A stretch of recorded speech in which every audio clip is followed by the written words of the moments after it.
Magandang araw kaibigan! Tuloy po kayo sa Felicidad's Channel. Sa mga kwento ng buhay at pag-ibig na hinalukay sa natatagong baul ni Felicidad. Pero bago po tayo magpatuloy, huwag niyo pong kalilimutan na i-like ang video, i-subscribe ang channel, at i-click ang notification bell para lagi kayong updated sa mga parating pa na upload.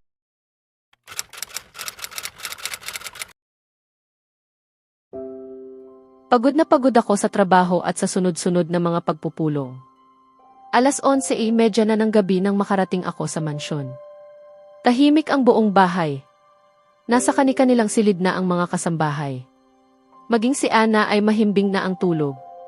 May naka-schedule sana akong pagpupulong na magiging hapunan kasama ang kliyente, ngunit dahil sa isang biglaang emerhensya sa kanilang pamilya, kinanselan niya ito. Kaya mula 12:00 ng tanghali wala pa akong kinakain. Sobrang gutom na ako.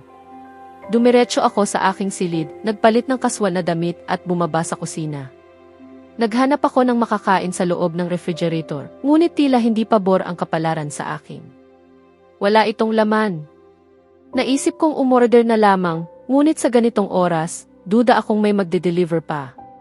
Ang tanging alam kong lutuin ay pancake. Ngunit base sa itsura ng refrigerator, malinaw na ubos na ang mga grocery. Ibig sabihin, wala rin akong magagamit para makagawa ng pancake. Bumalik ako sa aking silid. Alam kong hindi ako makakatulog ngayong gabi. Kapag gutom ako, hindi ako mapakali. Madali akong mainis at mawala ng pasensya. Pinilit kong libangin ang sarili sa pag-scroll sa Instagram nang may kumatok sa pinto. Napatingin ako sa oras at napaisip kung sino iyon. Binuksan ko ang pinto at bumungad sa akin si Maya, may hawak na tray ng pagkain. Tumingin siya sa akin, saka muling ibinaba ang tingin. Pagkakita ko sa kanya, biglang bumalik sa isip ko ang lahat. Ang pagkakaroon niya ng nobyo at ang gabing ginugol niya kasama nito. Sa isang iglap, napalitan ng galit ang gutom ko. Ano ang ginagawa mo rito? Sinabi ko sa iyo na huwag kang papasok sa silid ko kahit kailan, mariin kong bulong sa kanya. Ako. Uminom po sana ng tubig sa kusina. Nakita ko po kayong naghahanap ng makakain. Wala na pong laman ang refrigerator. Sinabi ni Ana na bukas pa siya bibili ng mga kailangan. Kaya, nagluto po ako ng spaghetti para sa inyo. Naisip ko pong baka gutom kayo, paliwanag niya. Saglit akong natuksong tanggapin ang pagkain. Ngunit agad bumalik ang mga alaala. Mapait akong natawa at pumalakpak. Alam mo, karapat-dapat kang bigyan ng parangal. Talagang kahanga-hanga ang pag-arte mo. Mahigpit kong hinawakan ang kanyang siko. Ano ang akala mo? Ikaw lang ang may isip. Marunong din akong mag-isip. Hindi mo ako maluloko. Alam ko na ang tunay mong pagkatao. Ang pagpapanggap mong inosente, ang pagluluto mo para sa akin. Wala na iyang epekto sa akin ngayon. Marami na akong nakilalang babae, ngunit ikaw ang pinakamapagsamantala at walang dangal na nakilala ko. Ano ang akala mo? Magpapatuloy ka sa pagpapanggap at bibigyan kita ng lahat. Karangyaan, pagmamahal at iba pa? Hindi. Hindi ako naging matagumpay sa negosyo sa pamamagitan lamang ng pagpirma ng papeles. Pinaghirapan ko ito. Kilala ko ang galaw ng mundo at ng mga tao. Alam ko ang pagkakaiba ng tuso at ng tunay na mabuti. Ikaw ay tuso na nagtatago sa likod ng pagiging inosente. Sayang lamang ang oras ko sa iyo. 6 na buwan lang ang kasunduan natin. Pagkatapos noon, aalis ka sa buhay ko. Habang nandito ka, susunod ka sa mga utos ko. Huwag kang magsasalita ng higit sa kailangan kay Mimi. At huwag mong ipapaalam sa kanya ang nangyari ngayon.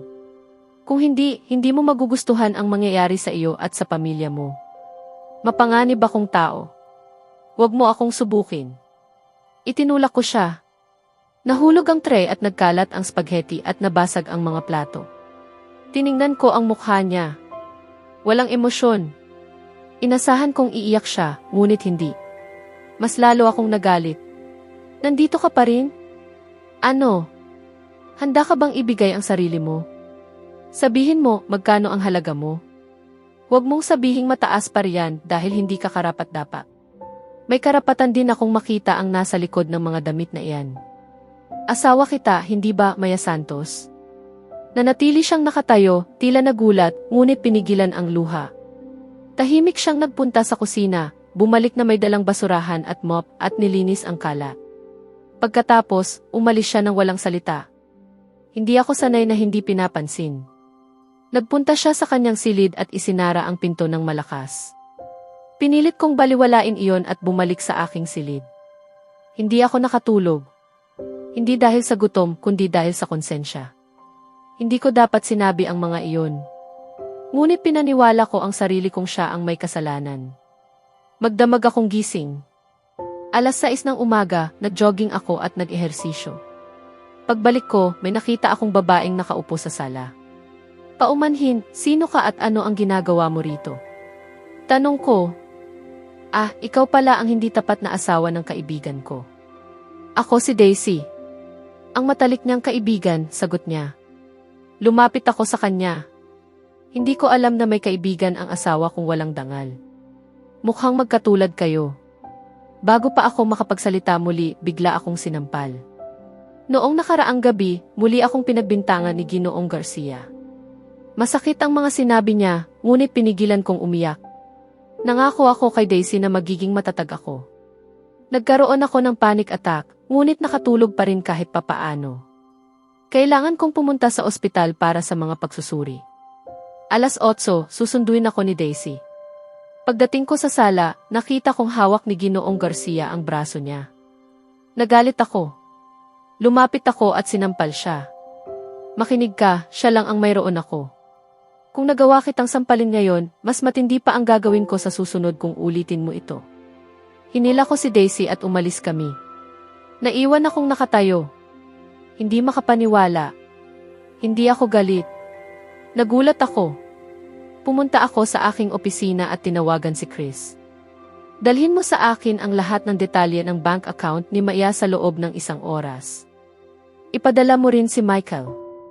Pagdating nila, kinuha ko ang mga dokumento. Napansin kong may mga regular na padala ng pera sa account ni Maya. Ipinasuri ko ito. May mali. At ngayong gabi, mukhang magiging mahaba ang gabi, mahal kong asawa. Nasa loob kami ng sasakyan ni Daisy, nakaparada sa labas ng mansyon. Hindi pa rin ako makapaniwala sa lahat ng nangyari kanina. Kailanman ay hindi ko inakala na si Ginoong Garcia ay magiging ganoon kababa ang asal. Alam kong galit siya sa akin, ngunit alam ko ring hindi siya kasing sama ng ipinapakita niya. Ngunit ang nangyari kagabi at kaninang umaga ay nagmulat sa akin. Isa siyang taong walang galang at mababa ang pagtingin sa iba. Unti-unting bumalik sa isip ko ang lahat ng sinabi niya. Nagsimulang mamuo ang luha sa aking mga mata hanggang sa tuluyan na akong napaiyak. Hindi ko na napigilan ang sarili ko. Ngunit agad kong naalala na ang pag-iyak ay kadalasang nauwi sa aking panic attack at hindi ko maaaring ipakita iyon kay Daisy ngayon. Ayokong madamay siya. Pinilit kong kumalma, tumingin sa kanya at nagsabi, "Pasensya ka na, mahal ko. Hindi ko akalaing mararanasan mo ang ganitong uri ng kahihiyan sa bahay na iyon. Kung alam ko lang, hindi na sana kita pinapunta. Pasensya na talaga." Pinunasan niya ang aking mga luha at sinabi, "Alam mo naman, Maya, na wala kang kasalanan dito. Kaya tigilan mo na ang paghingi ng tawad sa mga bagay na wala kang kinalaman. Ngumiti ka na lang gaya ng dati. At alam mo rin na wala akong pakialam sa sasabihin o iisipin ng iba tungkol sa akin. Kaya huwag mo akong alalahanin. Kailangan na nating pumunta sa ospital. Hindi na tayo maaaring mahuli." Tumango ako at pinunasan ang aking mga luha. Pagkatapos, nagmaneho na kami papunta sa ospital. May ilang pagsusuri na kailangang gawin sa akin. Ibinigay ni Daisy ang listahan ng mga iyon upang maisagawa ko agad sa ospital. Pagkatapos noon, bumalik siya sa kanyang mga pasyente. 1:00 na ng hapon nang matapos ang lahat ng aking pagsusuri. Nagugutom na ako dahil hindi ako nakapag-almusal. Pumunta ako sa kanyang opisina at kumatok. "Pasok," sabi niya. May kausap siyang pasyente. "Pasensya na, Daisy. Hindi ko alam na abala ka. Maghihintay na lang ako sa hardin," sabi ko. "Hindi, Maya. Dito ka na lang maghintay sa sofa. Pagkatapos nito, uuwi na tayo." "Ito na ang huli," sagot niya. Umiling ako ng bahagya. Salamat, pero mas pipiliin kong maghintay sa labas. Alam ko ring hindi komportable ang isang pasyente na magbahagi ng problema kung may ibang tao sa loob ng silid. Ngumiti ako at lumabas patungo sa hardin. Napakaganda ng hardin. Punang makukulay na bulaklak sa gilid, malalaking puno at mga ibong umaawit. Hindi mo iisiping nasa ospital ka. Umupo ako sa isang bangko at inisip ang proyektong kailangan kong ipasa kinabukasan. Pagkatapos kong makagawa ng balangkas ng aking proyekto, dumating si Daisy. Nagngitian kami. Halika na, mahal ko. Tapos na ako. Maaari na tayong umuwi, sabi niya. Napagdesisyonan naming pumunta muna sa bahay niya, magluto ng tanghalian at magpalipas ng oras ng magkasama. Pagkatapos, ihahatid niya ako pabalik sa mansyon. Sinabi rin niyang makukuha ko ang resulta ng aking mga pagsusuri makalipas ang 2 araw. Mabilis na lumipas ang oras na magkasama kami. Dumating ang oras na kailangan ko nang bumalik sa mansyon. Inayan niya akong magpalipas ng gabi sa kanila, ngunit magalang akong tumanggi. Kailangan kong ayusin ang ilang bagay sa bahay, sabi ko. Hinatid niya ako sa mansyon at umalis na. Pumasok ako sa loob. Bandang 10:00 na ng gabi. Tahimik ang sala. Walang ilaw at walang kasambahay. Dumiretso ako sa aking silid. Pagbukas ko ng pinto, hindi man ako lubos na nagulat. Ngunit nag-init ang ulo ko sa nakita ko. Nandoon si Ginoong Garcia, nakaupo sa kama, suot ang itim na jacket at itim na pantalon. Tila sumasalamin sa kanyang malamig na pagkatao. Maligayang pagdating sa bahay, mahal kong asawa, sabi niya. Tiningnan ko ang oras. Eksaktong 10:00 ng gabi. Tinitigan niya ako at nagsabi, masasabi kong maaga kang umuwi ngayon. Kadalasan, ang mga babaeng tulad mo ay umuuwi sa umaga. Mukhang wala kang nahanap na kasama ngayong araw. Ipinihit ko ang aking mga mata sandali, saka muling tumingin sa kanya. Hindi pa ba sapat ang ginawa mo kagabi at kaninang umaga? Tanong ko. Tinatawag mong palabas iyon, ngunit iyon ay isang paalala sa katotohanan, sagot niya. Ginoong Garcia, ang pagdududa sa dangal ng isang tao at pagtawag sa kanya ng masasamang pangalan ay hindi paalala ng katotohanan. Isa itong mababang uri ng asal. Maaari mo bang ipaliwanag kung bakit ka narito? Tanong ko. Direkta ka pala magsalita. Maupo ka muna upang maayos kitang makausap, sabi niya. Napapikit ako sa inis ngunit sumunod. Umupo ako sa pinakadulo ng kama, malayo sa kanya hanggat maaari. Magsalita ka na. Sapat na ang kahihiyang naranasan ko sa nakaraang 24 na oras. Kung may balak ka pang gawin, ipagpatuloy mo na, sabi ko. Huwag kang mag-alala. Hindi iyon ang pakay ko. Narito ako upang ibigay ang hinihingi mo. Ang kasunduang prenuptial. Tumingin ako sa kanya at tumango. Ibinigay niya ang mga papeles at sinimulan kong basahin. Habang tumatagal, lalong nagdidilim ang aking mga mata sa galit. Tumagal ng 10 hanggang 15 minuto ang pagbabasa ko ng kabuuan. Puno ito ng mga kondisyon kung paano kami dapat mamuhay. Pagdating ko sa huli, hindi ko napigilan ang galit. Inihagis ko ang mga papel sa kabilang panig ng kama. Ano bang tingin ng lahat sa akin? Lahat na lang sa buhay ko. Ginagamit ako o tinatrato akong parang bagay. Tinuro ko siya. Makinig ka, Ginoong Garcia. Wala akong balak na kawan ka o gamitin ang pera mo. Hindi ako ganong uri ng tao. At hindi ko natatanggapin ang mga pang-iinsulto mo. Tungkol naman sa paratang mong may karelasyon ako, huwag kang mag-alala. Hindi ako katulad mo na walang pagpapahalaga sa relasyon. Kahit sa papel lamang ang kasal na ito, alam ko pa rin ang paggalang dito. Kaya alisin mo ang 2 kondisyong iyon. Mariin pa rin ang aking pagturo. Una sa lahat, wala kang karapatang ituro ako. Ibaba mo iyan, kung hindi, ako ang magpapababa nito, malamig niyang sabi habang lumalapit. Paglapit niya, marahas niyang hinawakan ang aking siko at hinila ako patayo. Magkalapit ang aming mukha. Halos magdikit. Ramdam ko ang aking kaba. Hindi ko alam kung sino ang tingin mong ikaw. Ngunit sa ngayon, ako ang may-ari ng lugar na ito. At sa mas malalim na kahulugan, ikaw ay nasa ilalim ng aking kapangyarihan. Ibinigay ka sa akin ng iyong ama. Kaya susunod ka sa gusto ko.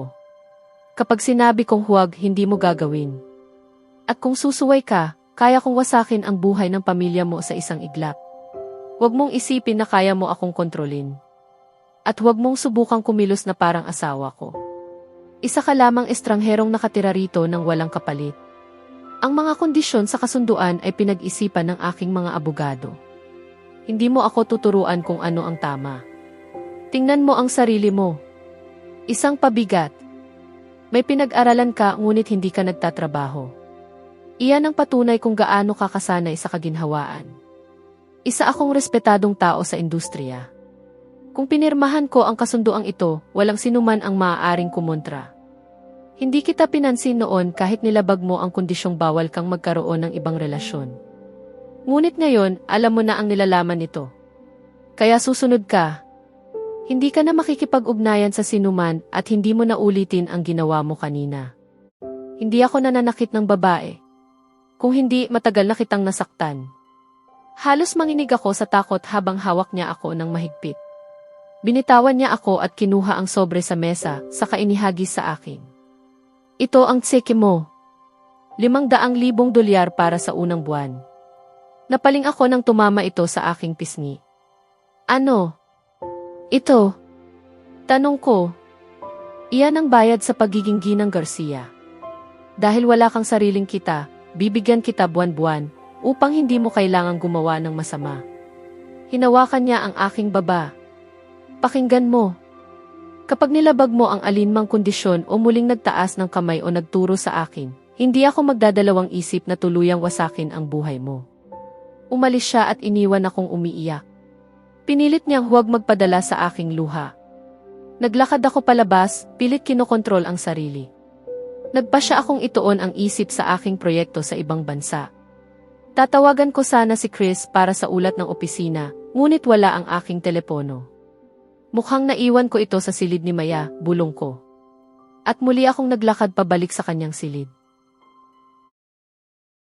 Sa susunod na kabanata, magsisimula ng bumaliktad ang sitwasyon ng matuklasan ni Maya ang isang lihim na makakapagpahina sa kapangyarihan ni Ginoong Garcia at magbibigay sa kanya ng pagkakataong makawala sa kanyang kontrol. Kasabay nito, haharapin rin ni Maya ang tunay niya damdamin at mga pagkakamali na magtutulak sa kanya na gumawa ng isang mapanganib, ngunit makapangyarihang desisyon para sa kanyang kalayaan. Kaya abangan natin,